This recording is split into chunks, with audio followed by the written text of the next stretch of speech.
Okay, let's see if I can get through this without completely screwing this up. So, I stated, I don't know, a couple weeks ago or so that I would start to bring you guys along for some of my thought process on this jet engine, turbine engine build sort of thing process that I'm contemplating trying to get into. So I figured since today's kind of a yucky day, I will try to bring you along with some of the thinking that's going into this, what some of the thinking that's been going into it for, oh geez, I don't know, the last couple of years. So I'm going to try not to get too much into the design elements that I'm contemplating so far, so that the video doesn't wind up being stupid long. I'm just going to try and kind of hit the highlights. And then if I can organize this the way I have it in my mind, I'll try to save kind of drawing out, scratching out, my ideas until the end of the video in case, people just, want to tune out and want to ignore the foolishness part. So anyways, here's what I'm starting to think. So I've always had an interest in aviation related stuff anyways, and basically any kind of mechanical contrivance. If it has moving parts, I'm interested in it in one form or another. I mean, it doesn't matter what it is. Firearms, boat engines, automatic transmissions. Basically, the more complex the mechanism, the more interest I seem to have in it.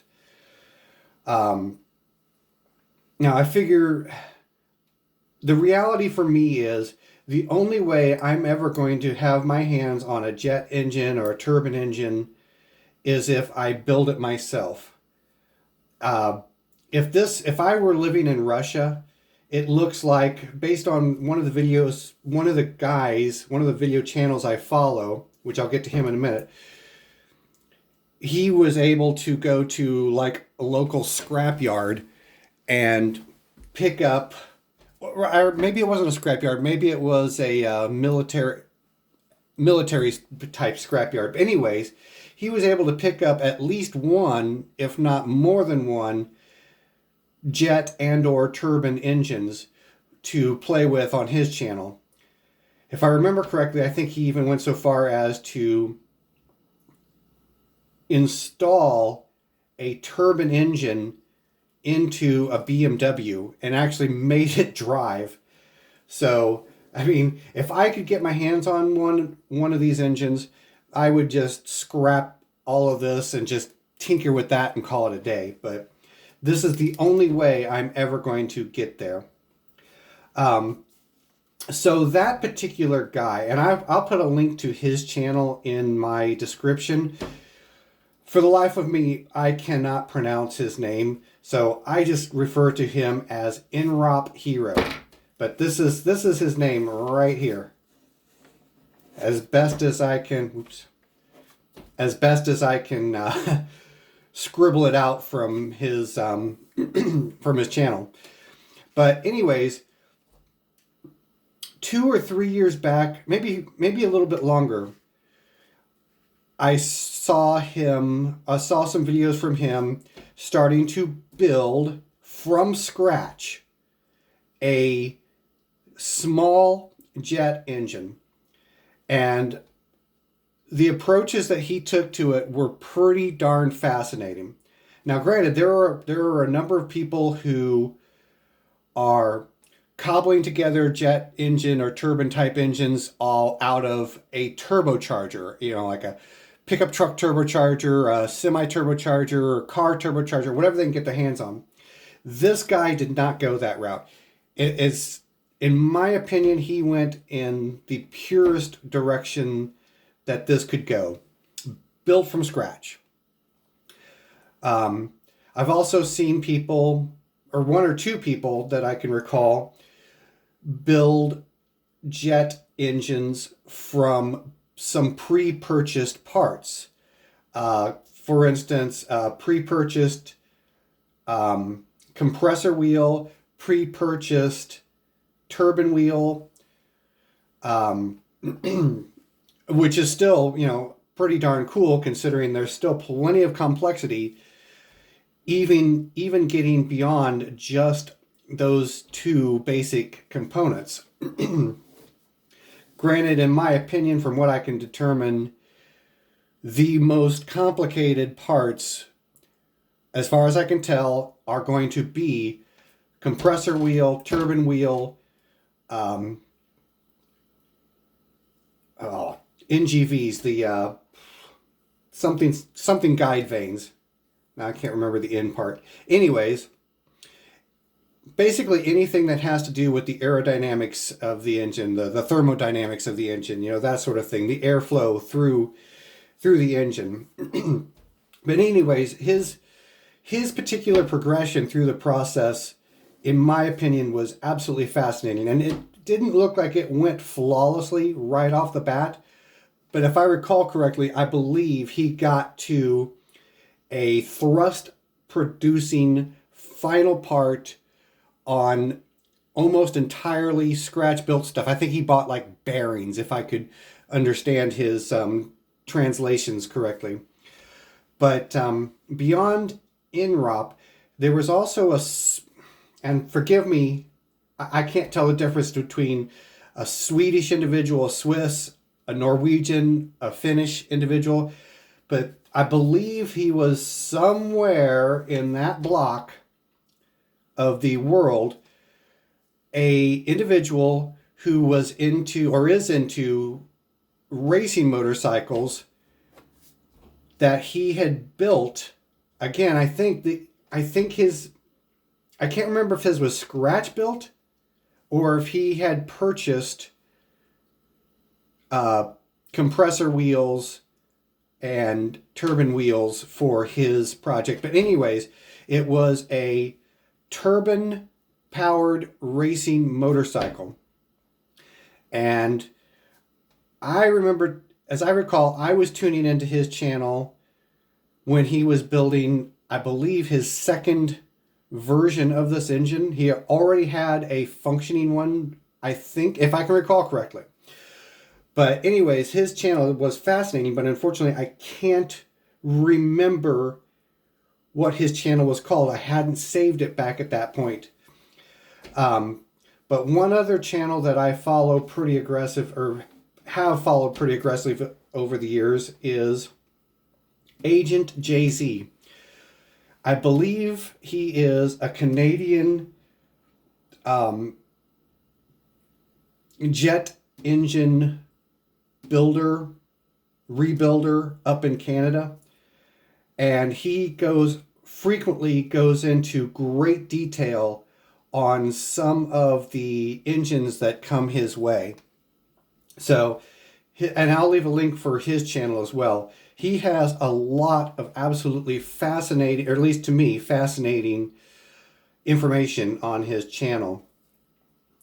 And there was a local A&P at my Van Wert County Airport that he had this real basic scenario of how a jet engine operates.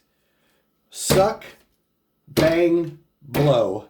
So, I know that sounds, kind of ridiculously simple, but it's not terribly far removed from the basic premise of jet engine operation.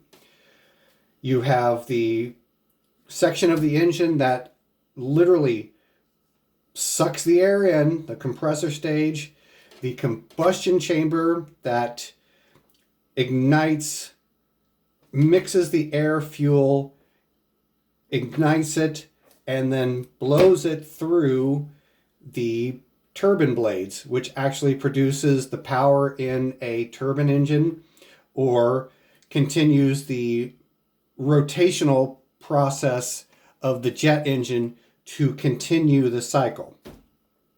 Now, considering the fact that this is kind of the blind leading the blind, that's about the best explanation I can give to anyone that's not already knowledgeable at all with, jet or turbine type engines. So since this is something that I've been contemplating getting into for several years, I've previously done a trial video or a trial run of making a turbine wheel in my garage. But it's been over a year ago. Basically what I had done was I took a round 3/4 inch section of plywood, just a plywood blank. I mounted it to a piece of angle iron and mounted that piece of angle iron to my rotary table. Because this was the first direction I was contemplating going as far as the designing of a one-piece turbine wheel, which I'm probably not going to go this direction any further. But at any rate, what I did was I had it set up in such a way that I could, between a combination of operating my X-axis and the rotation of my rotary table, I was getting situated in such a way that I could cut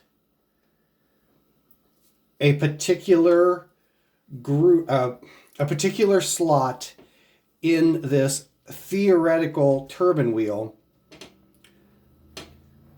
So the idea was to produce multiple, basically, airfoils on the periphery of this wheel. So, I mean, that was about as crude as it could possibly be. But I didn't have any way to index the piece of plywood at that point in time because I only had the single rotary table, which this is the reason why part of the reason why I have a 16-inch rotary table is just in case I want to mount a secondary rotary table on top of it to index parts like this, or a dividing head on top of it to index parts like this. So anyways, I won't go any further into that particular piece of nonsense because it just really isn't pertinent to the scope of this particular video. So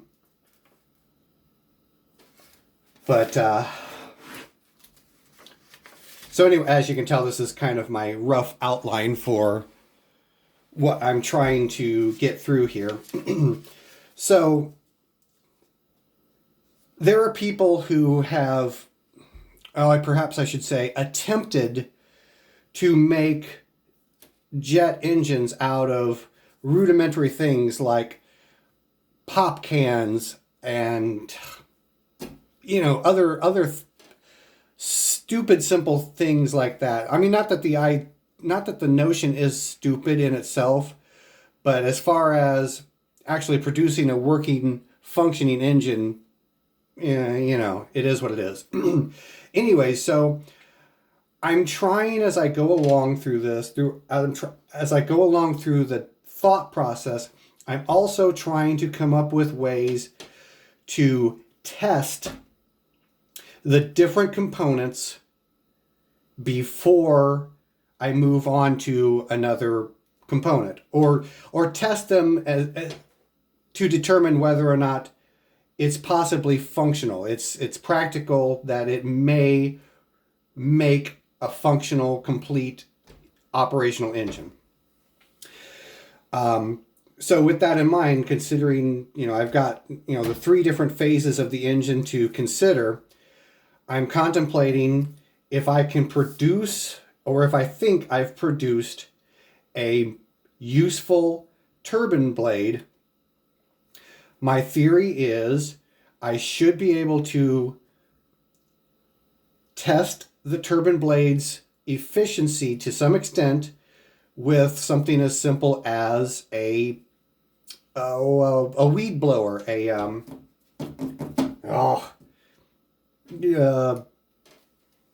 yard blower, yard vac, that sort of thing. Now I'm still trying to determine exactly how I might measure the success of these individual components. That part I haven't figured out yet.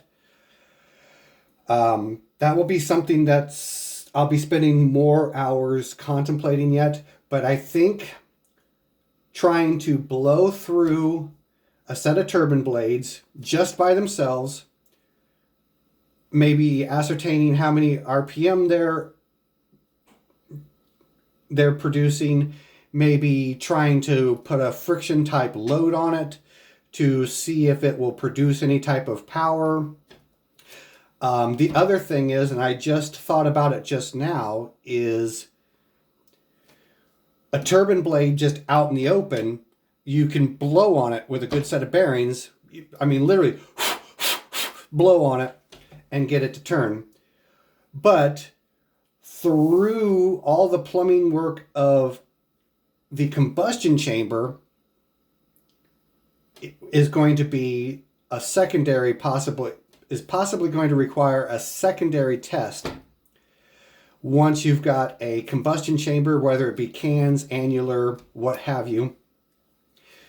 So that's something else I'm going to have to give some consideration to, is using this weed blower through the partially assembled engine to still yet see if it's a viable component. So anyways,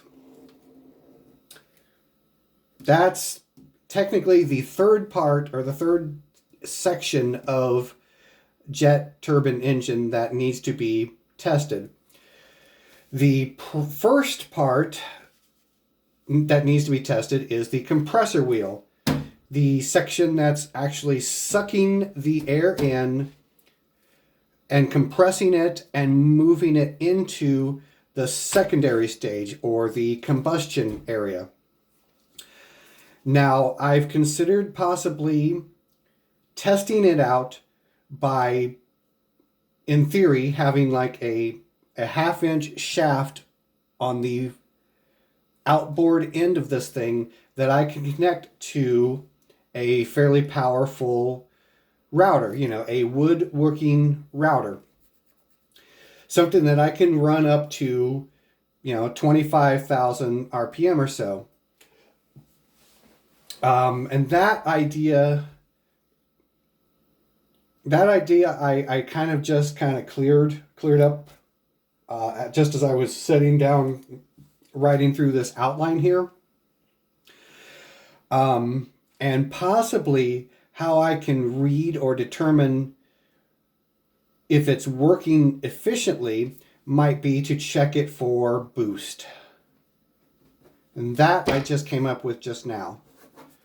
So that might be one possible scenario where I can run it, test its design, and see if I produce a reasonable amount of boost, maybe boost and air volume, which I don't know how I will check that yet. Anyways, I'm going to actually have to go back over this video in the future just to remember what the heck I'm even thinking about. So I think those are a couple of ideas that are going to help me out, or possibly could help me out with the compressor stage of one of these engines. Now the secondary stage that I've not given a lot of thought to yet, because this is possibly going to be the one that trips me up the most, is going to be the combustion chamber. Now, from what I've seen so far, it appears that there are two different ways of going about combustion chambers. There is an annular design, and there is, and I don't know what they call it precisely, but cans. multiple individual, let's say you're looking down the throat of your jet engine, your newly assembled jet engine, and you just cut it in half and you've thrown away the compressor part. So if you were talking about a can type combustion chamber, basically you would be looking at a series of combustion chambers that are plumbed from the compressor stage and into the turbine stage of the engine. Now, these things aren't just a simple cylinder. These are an airfoil shape all to their own, very possibly. One of the ideas that came to me is something along the lines of a two-stroke exhaust system. I'm sure most of you are probably familiar with the oddball shapes. It looks like your stomach in the digestive system. You know, you've got this itty-bitty pipe that comes out and then it flares out to this big fat section and then back down to something small and then to an actual muffler and out the back of the motorcycle, right? I think some of the sonic principles apply to this that may apply here as well, possibly. But at any rate, so this is not a constant internal dimension. And possibly two-stroke exhaust systems might be something I could salvage and utilize with a design of this nature. But at any rate, we've got our airflow, our pressurized airflow moving into this chamber. We're injecting fuel as well, and we're igniting it in this chamber. And then we're necking it back down as it exits this into the turbine stage, going through the nozzle guide vanes. That was the NGV. Going through the nozzle guide vanes into the turbine wheel and producing your thrust or rotational power.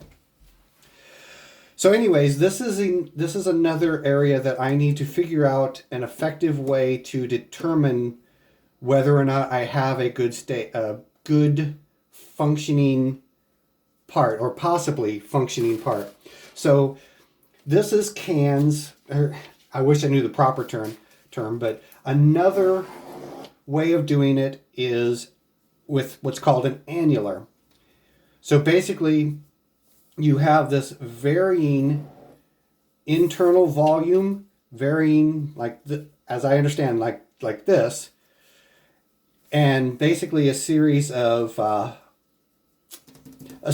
holes throughout this, and injectors, spraying in fuel, and again a source of ignition, and then from there, bang boom, into the nozzle guide vanes and the turbine.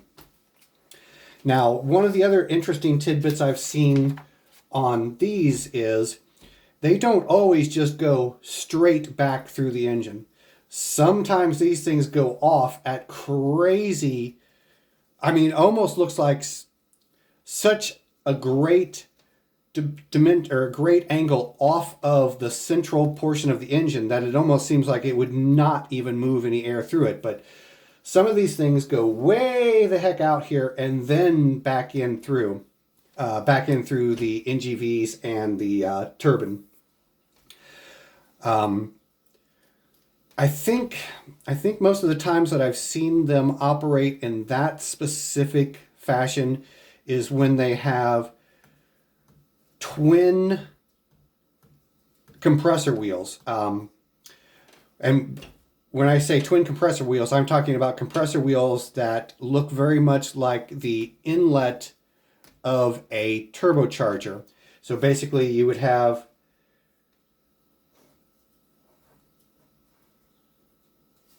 a compressor wheel here and a compressor wheel here, and inlet air fed somehow into both of these, and then the outlet air comes out into this strange direction and then back into the engine, or back into the NGVs and the turbine wheel. And then of course this is all on, you know, the same shaft. So anyways, again, I'm going, you know, a little bit further into that than I really want to, but the bottom line is annular or cans as far as the combustion chamber is concerned. That I haven't decided which direction I want to go yet. Okay, so other design elements that I need to keep in mind here is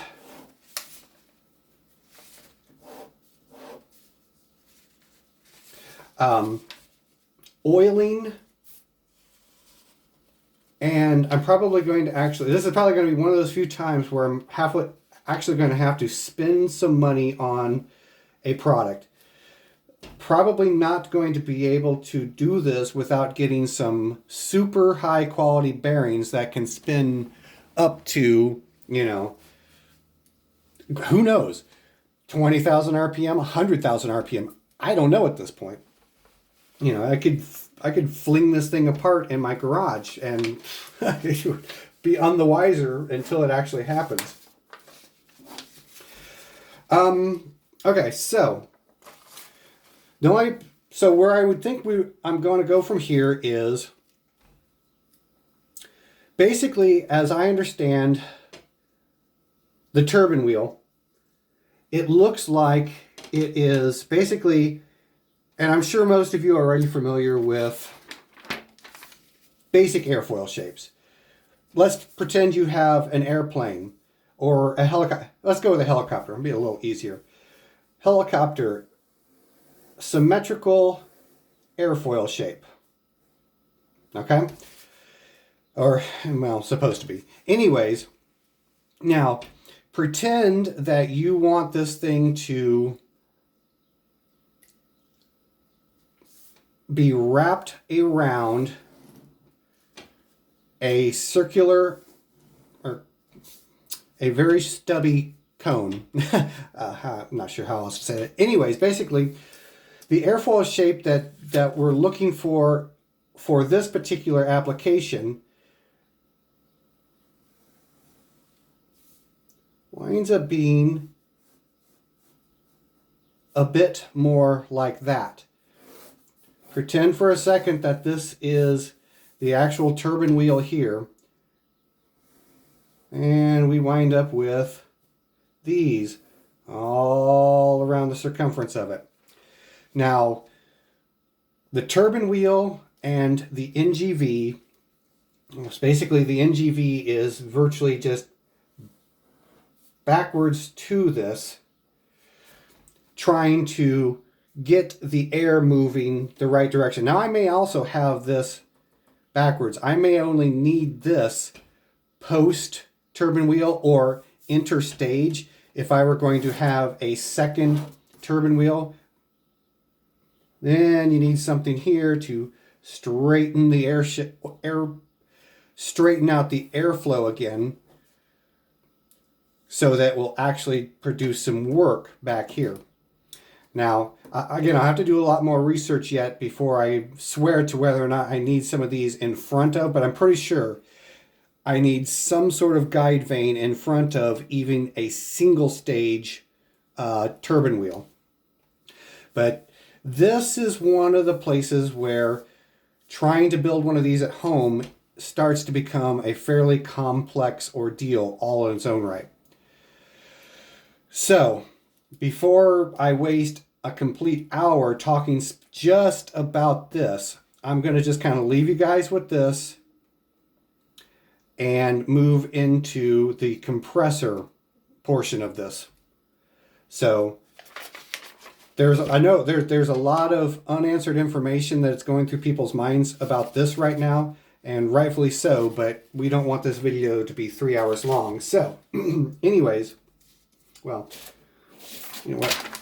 We'll keep that back there because that's the last part. Compressor wheel. So, right as it stands right now, I'm seeing two different theories on compressor wheel. I'm seeing the version that basically looks like what you would see on a turbocharger, and I'm seeing basically the version that looks like a big industrial fan. Just, oh, gotta get it on the right angle. Multiple stages of that on there again, a wheel. So, okay. So, here's the thing. Here's one component that I may very seriously consider snagging from a commercially produced thing. Because of the complexity of the shape of compressor wheels, I may take the compressor wheel off of one of the turbochargers that I have at my disposal and attempt to use it, at least initially, to build this engine with. Now, don't get me wrong. I would love to go this direction here, but as it stands right now, I really don't have a good way to build this unless I do it as individual pieces and then secure them to the rotating blank of the compressor wheel. So we'll see. There's still plenty of debate between, do I go this way or this way? At any rate, that is the initial stage of a jet engine or turbine engine. And if you're talking jet engine, basically you got nothing on the front here other than you just got air moving out the back. If this is a jet engine, or excuse me, a turbine engine, I think most of the turbine engines take their power off of the front side. I don't know if some turbine engines take their power off the back or not, but I've seen, as I can recall, I've seen plenty of them take it off here. So at any rate, we'll move past that and into the combustion chamber then. So, like I already stated ever so briefly before, my big debate on that is, do I go annular or do I go with cans?